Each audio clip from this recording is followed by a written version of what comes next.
Vision ডকুমেন্টের প্রতিশ্রুতি পূরণ করেনি সরকার, বরং 2018 সালের পর থেকে ই রিক্সা ও অটো চালকদের ওপর নানাভাবে আক্রমণ করা হচ্ছে।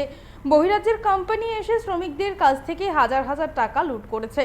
অটোতে কখনো মিটার লাগানো তো কখনো গোলাপি রং করার কথা বলে শ্রমিকদের হয়রানি করছে সরকার। এমনই অভিযোগ করে সরকারকে কাঠগড়ায় দাঁড় করান all India road transport workers ফেডারেশনের রাজ্য সম্পাদক কমল চক্রবর্তী।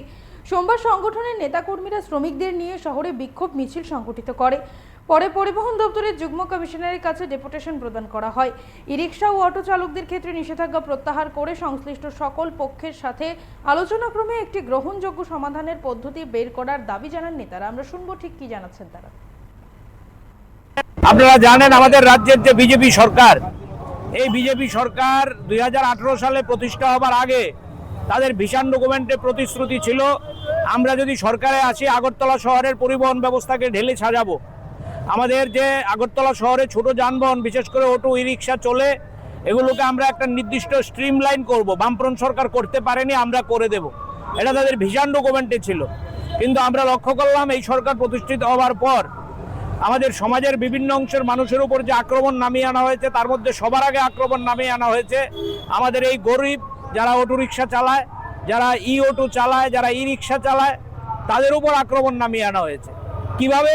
একের পর এক। কখনো বলছে মিটার লাগাও, এবং সরকারি কোষাগার থেকে সেখানে টাকা দিয়ে সাহায্য করা হয়নি, শ্রমিকরা নিজেদের পকেটের পয়সা খরচ করে মিটার লাগিয়েছে। আমি আপনাদের জিজ্ঞেস করি, আগরতলা শহরে কোনো অটোতে কোনো মিটার আছে? মিটারে কোনো গাড়ি চলে? মিটারের কোনো কার্যকারিতা আছে?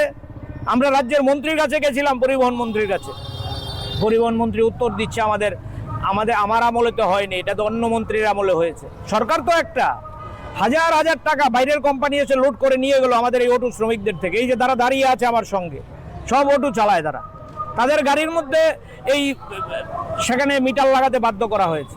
এরপরে গেল মিটার শেষ হয়ে গেল, তারপর বলছে গাড়ি গোলাপি কালার করতে হবে, এবং শ্রমিকদের পকেটের পয়সা খরচ করে গোলাপি কালার করতে হবে। যখন যা মনে হচ্ছে একটা সার্কুলার দিয়ে দিচ্ছে। সম্প্রতি আপনারা লক্ষ্য করেছেন আগরতলা শহরে ট্রাফিক দপ্তর থেকে বলছে ই রিক্সা যেগুলো আছে, ই অটো যেগুলো আছে, এগুলো আগরতলা শহরে ঢুকতে পারবেন। তা আগরতলা শহরে ঢুকতে পারবেন, আগরতলা শহরের যাত্রী সাধারণ চলবে কি করে?